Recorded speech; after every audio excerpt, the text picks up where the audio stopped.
नमस्कार, अपना उत्तराखंड में आप सभी का स्वागत है। मैं हूं नीलू। करते हैं खबरों की शुरुआत। तो उत्तराखंड कांग्रेस के टिकट दावेदारों की नजर अब दिल्ली पर टिकी हुई है, जहां पर आज स्क्रीनिंग कमेटी की तीसरी मीटिंग होगी और इस मीटिंग के लिए उत्तराखंड के कई बड़े नेता दिल्ली पहुंच गए हैं। दिल्ली जाने के पहले नेता विपक्ष प्रीतम सिंह ने कहा कि आज दोपहर 1 बजे मीटिंग होगी और सभी नेता आपस में चर्चा करने के बाद एक एक सीट पर नाम फाइनल करेंगे और फिर सेंट्रल इलेक्शन कमेटी के नाम पर इन पर मुहर लगा देगी।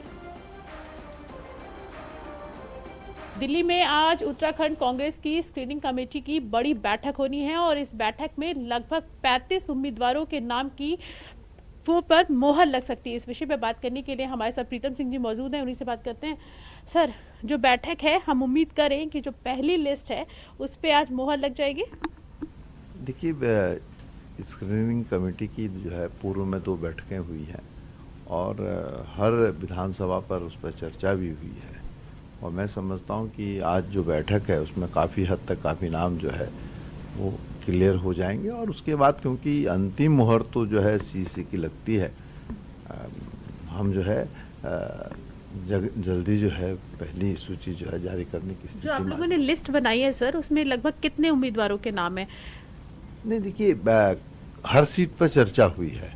आज उस पर फिर जो है अनंतिम रूप से चर्चा होगी और उसमें मैं समझता हूँ कि काफ़ी हद तक जिसमें सहमति है उन नामों को जो क्लियरेंस मिल जाएगी। तो सुना आपने, ये थे प्रीतम सिंह जी, जिनका साफ कहना था कि हम उम्मीद करते हैं कि स्क्रीनिंग कमेटी की बैठक में जो फाइनल लिस्ट है उसमें 30 से 35 उम्मीदवारों के जो नाम है वो जल्द ही घोषित कर दिए जाएंगे। कैमरा पर्सन संजीव वर्मा के साथ प्रीति श्रीवास्तव, न्यूज़ 18 दिल्ली। और इसी पर बातचीत करने के लिए दिल्ली से रवि सिसोदिया इस वक्त हमारे साथ जुड़ गए हैं। रवि, आज एक बैठक होने वाली है। पहले तो उत्तराखंड के नेताओं के बीच में ये बैठक होगी क्योंकि इसमें नाम तय करने के बाद फिर सेंट्रल इलेक्शन कमेटी को भेजा जाएगा। कुल ऐसे कितने नाम हैं जिस पर आज मुहर लगेगी और क्या हम ये मान के चले कि पहली लिस्ट आज जारी हो जाएगी?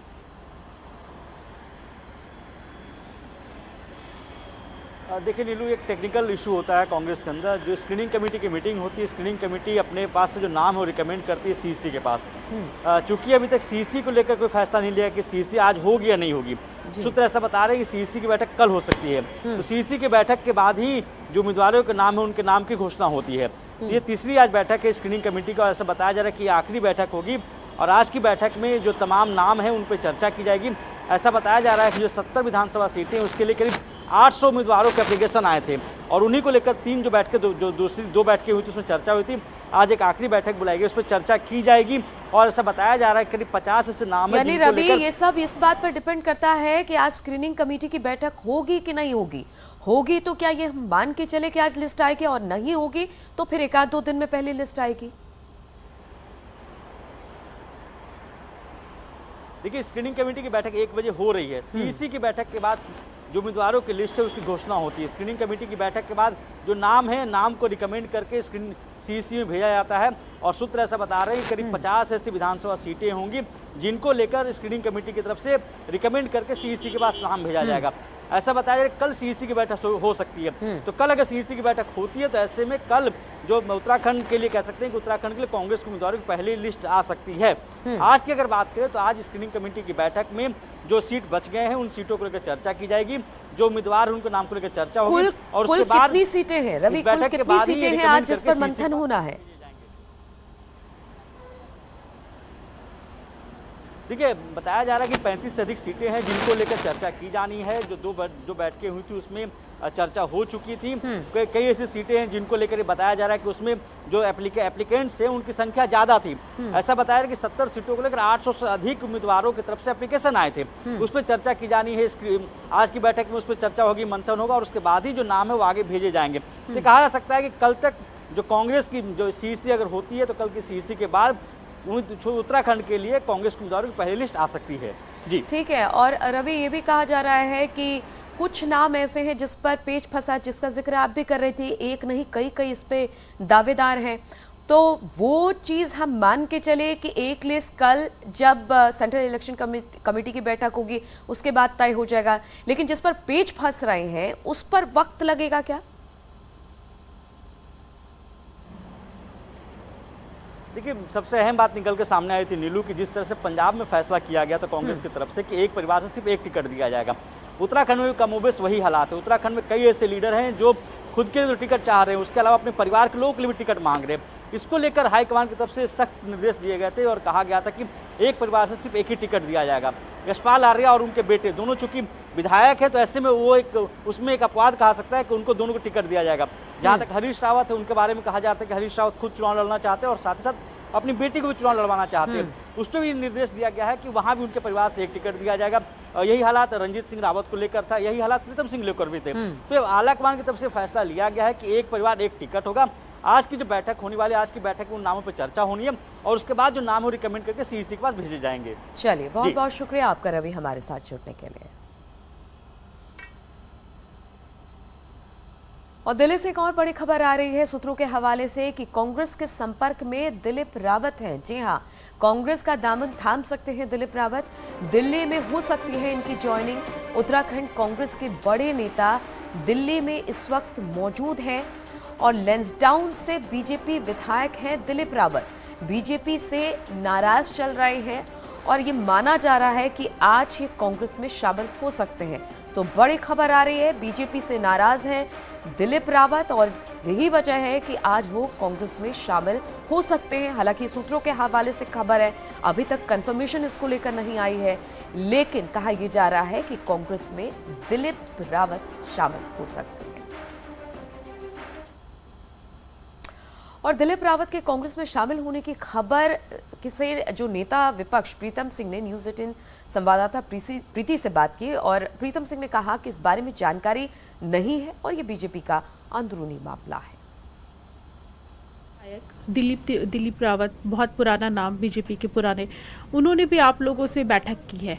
क्या कांग्रेस का दामन थाम सकते हैं बीजेपी दिलीप रावत? नहीं, देखिए, दिलीप रावत जी भाजपा के विधायक हैं और मुझसे तो उन्होंने कोई ना तो संवाद स्थापित किया है ना कोई संपर्क स्थापित किया है। मुझे इसकी जानकारी नहीं है कि वो क्या करने जा रहे हैं। अब ये बीजेपी का अंदरूनी मामला है।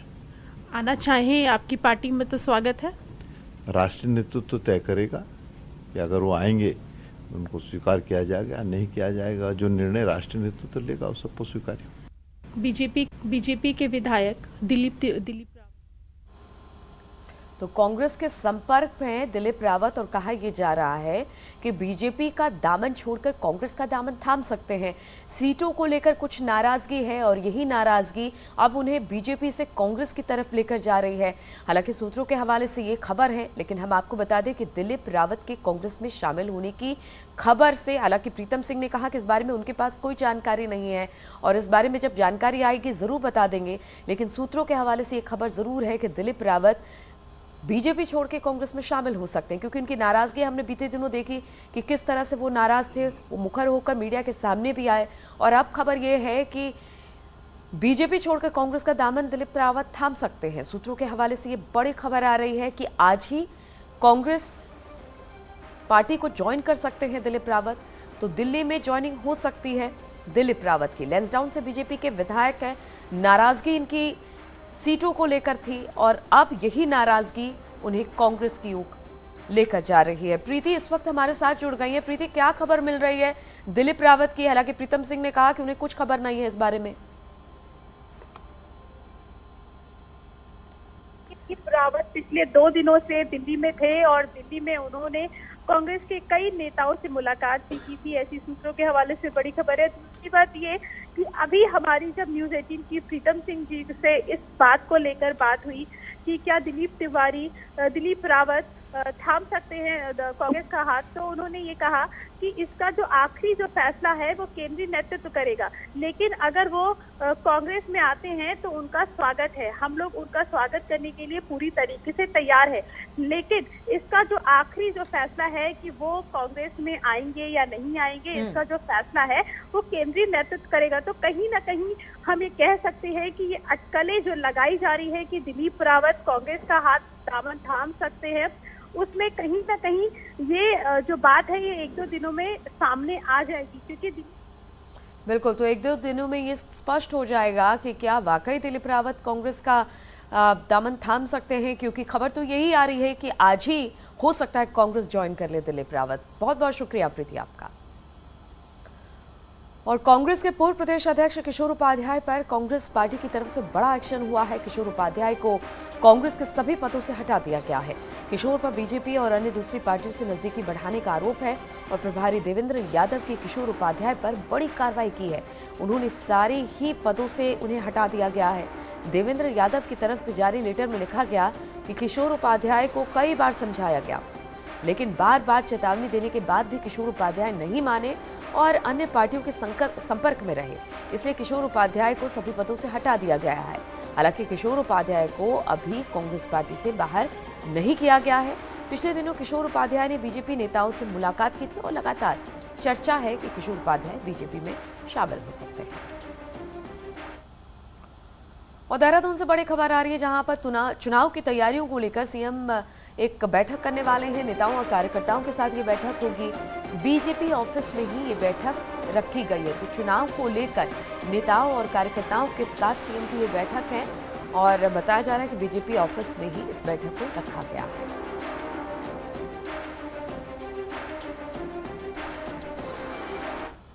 और बीजेपी ने जनता को ये बताने की पूरी कोशिश की है कि सीएम बदलने से काम नहीं रुकता, इसलिए विपक्ष 3 मुख्यमंत्री बनाने पर भले ही ताने मारता रहे, लेकिन विकास बीजेपी ने किया, करती है और करेगी।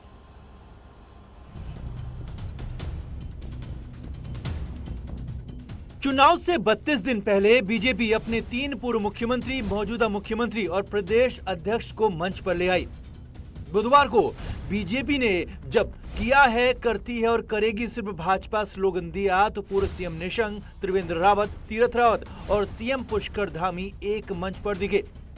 बीजेपी ने क्या किया है और क्या करेगी, ये बात मुख्यमंत्री धामी ने बताई, लेकिन मंच पर त्रिवेंद्र रावत और तीरथ रावत भी मौजूद रहे, जिन्होंने उनसे पहले कुर्सी संभाली और पहली बार विकास की बात और 2022 चुनाव से पहले तीनों एक साथ नजर आए। 3 मुख्यमंत्री बदलने को कांग्रेस ने मुद्दा बनाया है, तो क्या इसीलिए सबको चुनाव से पहले एक साथ आना पड़ा? हमारे यहाँ मुख्यमंत्री बदले होंगे, त्रिवेंद्र जी थे, तीरथ जी थे, मैं हूँ, सरकार एक ही है। मैं बार बार कह रहा हूँ, सरकार की नीतियां वही है, कार्यक्रम वही है और जो हमारा नेतृत्व है वही है।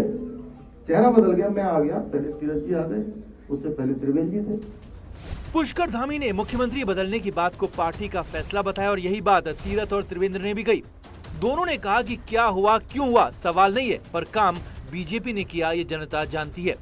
5 साल में ये विषय नहीं है कि कौन रहा क्या रहा, विषय है कि हमने सबने एक लक्ष्य की और हम लोग आगे बढ़े हैं और जो पार्टी की रीति या नीति रही है और समाज का चौमुखी विकास करना, वो हमारा उद्देश्य रहा है और उसी लाइन को लेकर के हम लोग चले हैं।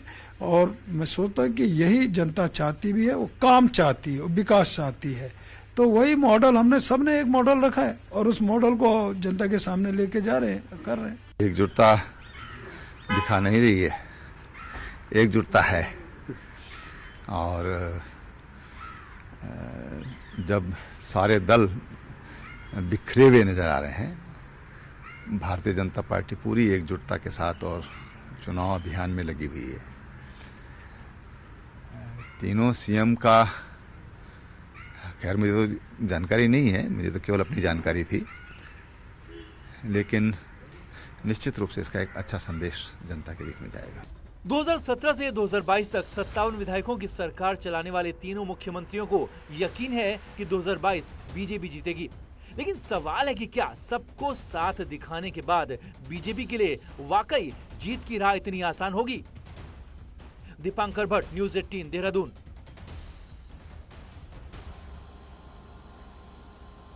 और बीजेपी के 3 पूर्व मुख्यमंत्री और मौजूदा मुख्यमंत्री के एक मंच पर आने को लेकर कांग्रेस ने निशाना साधा है।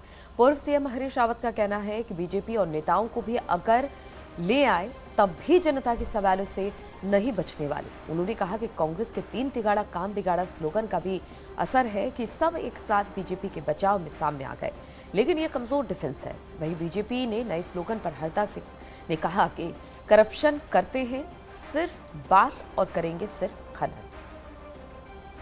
3 तिगाड़ा काम बिगाड़ा का इतना गहरा असर है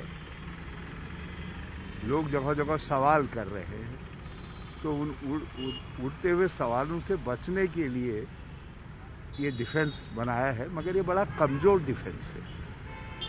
और इसका लोग एक ही बात कहेंगे कि किया है मतलब भ्रष्टाचार है। अतीत का इतिहास भाजपा का जो है भ्रष्टाचार करने का रहा है। जो कुछ ऋषिकेश में ज़मीनों के मामले में हुआ है, कुंभ में जो कुछ हुआ, वो सब इसका उदाहरण है। और करते हैं, ये काम तो करते नहीं हैं, केवल बातें करते हैं। तो इसकी जगह वह होगा खूब बातें करते हैं, और करेंगे का मतलब है फिर से खनन करेंगे, जम करके खनन करेंगे। और श्रीनगर सीट पर टिकट को लेकर कांग्रेस में घमासान मचा हुआ है, जहां पर कांग्रेस के प्रदेश अध्यक्ष गणेश गोदियाल की दावेदारी को कांग्रेस नेता महेश ढोंडियाल ने भी दावा पेश किया है। तो वहीं दूसरी तरफ बीजेपी से मौजूदा विधायक और कैबिनेट मंत्री धन सिंह रावत पार्टी से अकेले दावेदार हैं।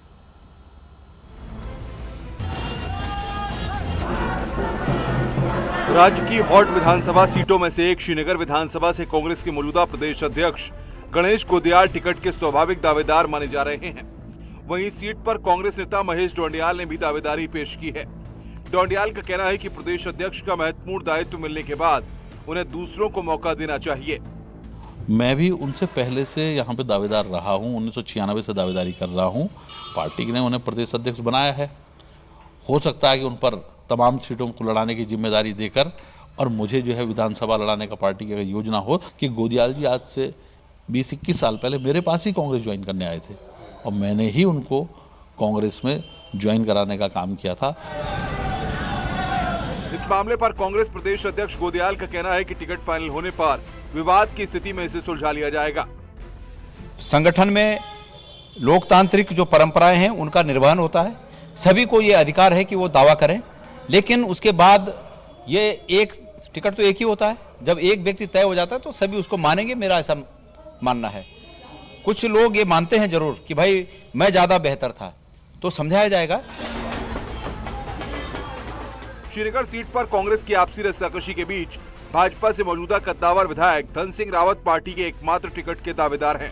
किसी और ने इस सीट पर दावेदारी नहीं की है। कांग्रेस से इतर भाजपा में टिकट को लेकर कंफर्टेबल महसूस कर रहे धन सिंह रावत अपने 5 वर्षों के कार्यकाल की उपलब्धियों को गिनाते हुए अपनी राह आसान मानते हैं। मैंने जो सबसे बड़ा काम किया हमारी सरकार ने, कि हमने NIT दे दिया है, हमने शुद्ध पेयजल दे दिया है। हर जो हमारी माँ बहनें घास काटती हैं उनके लिए हमने घसियारी कल्याण योजना लाए हैं। हर जगह मैंने डिग्री कॉलेज खोल दिए हैं ताकि पलायन रुक जाए यहाँ का। तो हमने किसी भी क्षेत्र को छोड़ा नहीं है। श्रीनगर विधानसभा सीट पर भाजपा पार्टी में अंदर खाने कोई चुनौती नहीं होने से सहज महसूस कर रही है, तो दूसरी तरफ कांग्रेस के प्रदेश अध्यक्ष गणेश गोदियाल पर पूरे प्रदेश में पार्टी प्रत्याशियों को जिताने के साथ अपनी पारंपरिक सीट पर अपनों से जूझने की भी चुनौती है। न्यूज़ 18 के लिए पौड़ी गढ़वाल से सुधीर भट्ट की रिपोर्ट। और विधानसभा चुनाव के लिए भाजपा द्वारा बनाए जाने वाले घोषणा पत्र को बेहतर बनाने के लिए पार्टी कार्यकर्ताओं से सुझाव मांगे जा रहे हैं। विधानसभा क्षेत्र पौड़ी और श्रीनगर में भी पार्टी कार्यकर्ताओं से मिलने वाले लिखित सुझावों को इकट्ठा करने के लिए पार्टी ऑफिस में सुझाव पेटी रखी गई है। पार्टी पदाधिकारियों का कहना है कि अच्छे सुझावों को पार्टी के घोषणा पत्र में शामिल किया जाएगा।